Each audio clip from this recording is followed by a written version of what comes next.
Yo soy Alejandro Rodríguez Santos y junto a mi compañera Alba Romero de los Ríos vamos a exponer lógica difusa e inteligencia artificial.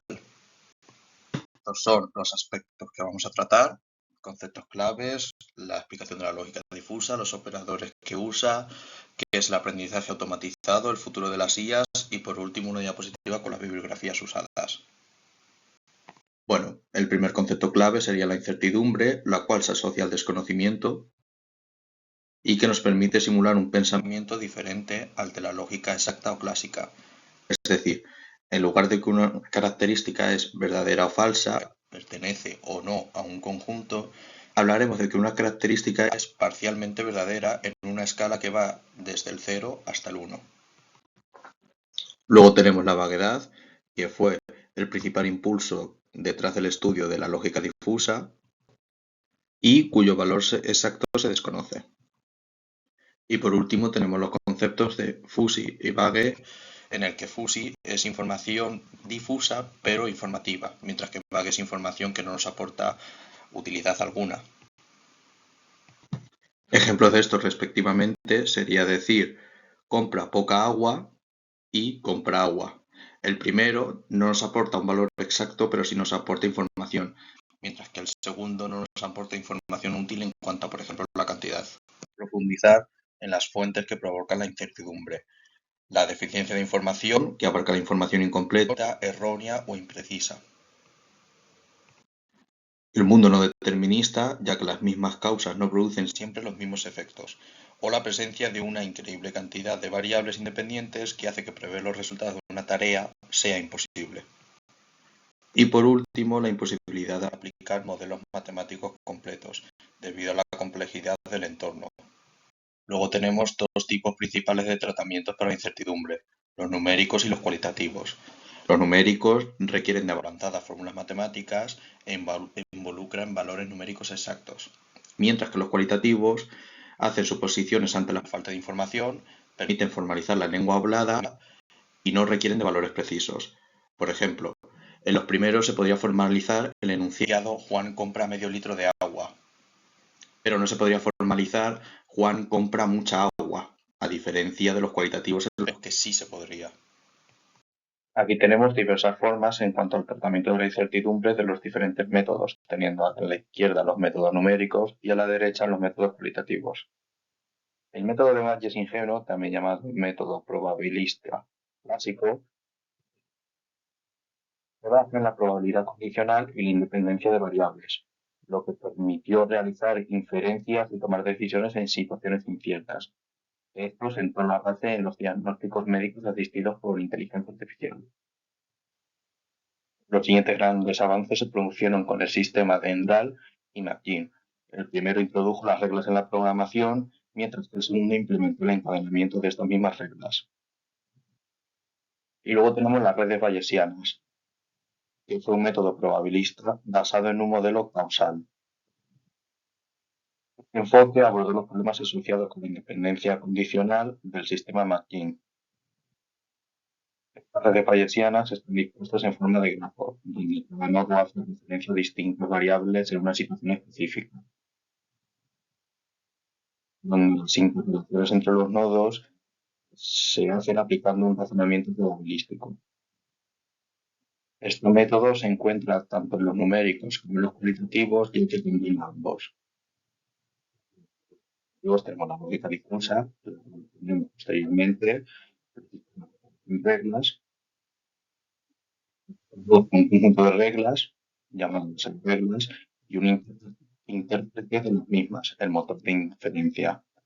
Las reglas siguen la estructura if-then, antecedente, condición independiente, y un consecuente, condición dependiente del antecedente, es decir, permitieron simular lo que sería la regla de implicación.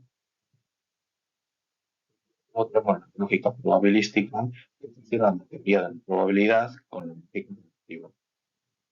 Aquí tenemos las principales características de la lógica difusa.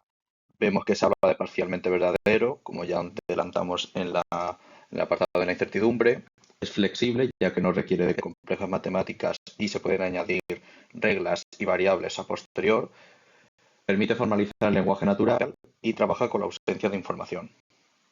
Aquí tenemos los conjuntos certeros típicos de la lógica clásica, en donde podemos comprobar cómo funciona para saber si un conjunto B pertenece a un conjunto A o no. Y abajo, pues las mismas reglas, solo que aplicados con conjuntos difusos. Podemos ver que los conjuntos difusos se establecen como funciones en una gráfica. Ahora vamos a tratar cómo funcionan los operadores lógicos difusos. En los conjuntos certeros, como ya hemos dicho antes, lógica clásica, podemos ver que la gráfica toma un aspecto binario en el que los valores van de 0 a 1 en el momento en el que se llegue a ese límite. Es decir, en la primera podemos ver que la intersección entre A y B solamente son los elementos que están entre el 5 y el 6, mientras que todos los demás elementos son 0. Es decir, los valores de pertenencia van únicamente variando entre 0 y 1, pero no toman los valores que hay entre ellos. Mientras que en los conjuntos difusos vemos que la misma operación, la cual sigue la función mínimo, aunque hay otras fórmulas, esta es la más famosa, al ser una función no binaria, la forma que toma esta, podemos ver que el subconjunto C forma parte, pues como bien dice la función, de los mínimos en común entre las dos funciones. Por eso, a partir del punto de encuentro en donde se topan tanto la función A como la función B, todos los elementos que hay por debajo son pertenecientes al grupo C. Pero como podemos ver aquí, el grado de pertenencia no varía de 0 a 1, sino que va tomando valores, siendo que hay elementos TC que tienen un mayor grado de pertenencia a la intersección entre A y B y otros que tienen un menor grado de pertenencia. Y aquí vemos la función de la unión, que los conjuntos certeros, pues básicamente toma el valor de 1 desde, aunque no se puede apreciar muy bien en la fotografía, desde el valor 2 hasta el valor 9, es decir, todos los valores de A y todos los valores de B. Mientras que los conjuntos difusos vemos que ahora en vez de usar la función mínimo, usa la función máximo. Esto lo que provoca es que, aunque tampoco se puede apreciar bien en la gráfica, los elementos del subconjunto C son todos los elementos de A y todos los elementos de B. Y por último tenemos la negación, que bueno, no tiene mucho misterio. Podemos ver que los conjuntos certeros eh, toma un valor contrario al de la función A, mientras que los conjuntos difusos, pues lo mismo, toma un valor contrario a la función A. Y aquí tenemos un mero ejemplo ilustrativo de lo que podría ser un enunciado, y la gráfica no se asocia con el enunciado, pero de lo que podría ser una gráfica de un problema de lógica difusa. Como podemos ver, la gráfica está muy lejos de ser lineal. Soy Alba Romero y voy a hablar sobre el aprendizaje automatizado. En este apartado básicamente hablaremos sobre las inteligencias artificiales y como ya sabemos, estos sistemas intentan imitar nuestro comportamiento, ya sea nuestra forma de pensar o el hecho de realizar diferentes acciones. Para ello tendremos que hablar principalmente sobre el Machine Learning, que es por así decirlo, el conjunto de técnicas que dotan a nuestro sistema de esa inteligencia. Para ello tendremos que hablar también de los paradigmas de aprendizaje, en donde simplemente nos tenemos que centrar en la interacción de nuestro sistema con el entorno y no realmente en cómo funciona en sí. Y finalmente hablaremos sobre el Deep Learning, que es una de las técnicas de aprendizajes que hemos mencionado en el Machine Learning y que intenta imitar el funcionamiento de un cerebro humano. Paradigmas de aprendizaje encontraremos tres modalidades: el aprendizaje supervisado, no supervisado y el reforzado. En el supervisado tendremos que cederle una serie de docenas de miles de resultados a nuestro sistema para que éste aprenda a partir de la observación y pueda hacer una correcta gestión de los datos.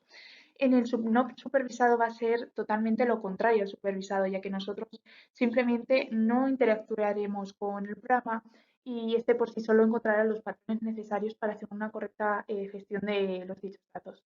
Y finalmente, en el reforzado, inicialmente le suministraremos una serie de pautas o reglas y dejaremos al software actuar por sí solo. En cuanto el software haga una acción que corresponda a una de las reglas que hemos cedido antes, se les recompensará y esa será la manera en la que el software sepa que está haciendo correctamente lo dicho. Como hemos dicho anteriormente, las redes funcionales intentan limitar el funcionamiento de un cerebro humano. Así, el equivalente a nuestras neuronas serán los nodos, que a su vez estarán distribuidos en una serie de niveles o capas. En cuanto a los tipos de redes neuronales, por ejemplo, las convolucionales, los datos a medida que van atravesando esta serie de capas van a ir encontrando patrones cada vez más abstractos.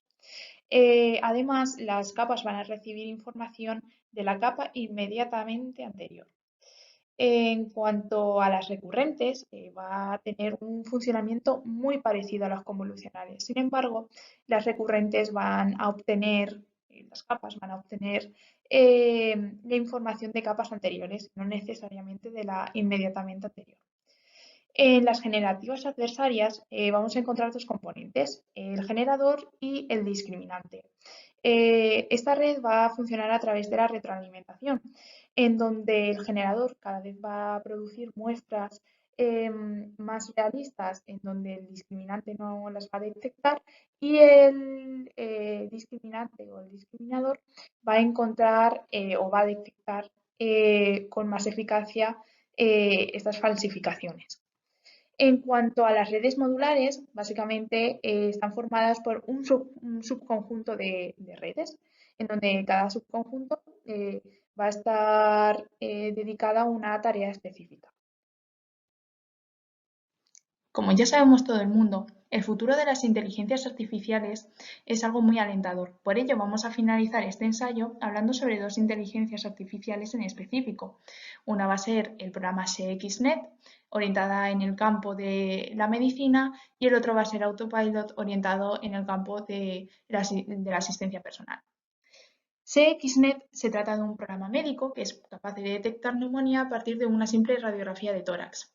Esto es capaz debido a que está compuesto por una red convolucional de 121 capas. Esta a su vez está entrenada por una serie de 112.000 radiografías, en donde cada una de ellas presenta una etiqueta con hasta 14 enfermedades torácicas diferentes, incluyendo la neumonía. En el caso del asistente Autopilot, se encuentra incorporada en los nuevos modelos de Tesla y está compuesto por 8 cámaras externas y un potente procesamiento de visión basado en una red convolucional. Este, a pesar de no presentar una conducción autónoma total, puede facilitarnos la conducción en varias tareas, como viene siendo la toma de curvas, el cambio de carril o incluso el establecimiento. A pesar de ello, Tesla está trabajando para que esta autoconducción sea totalmente total.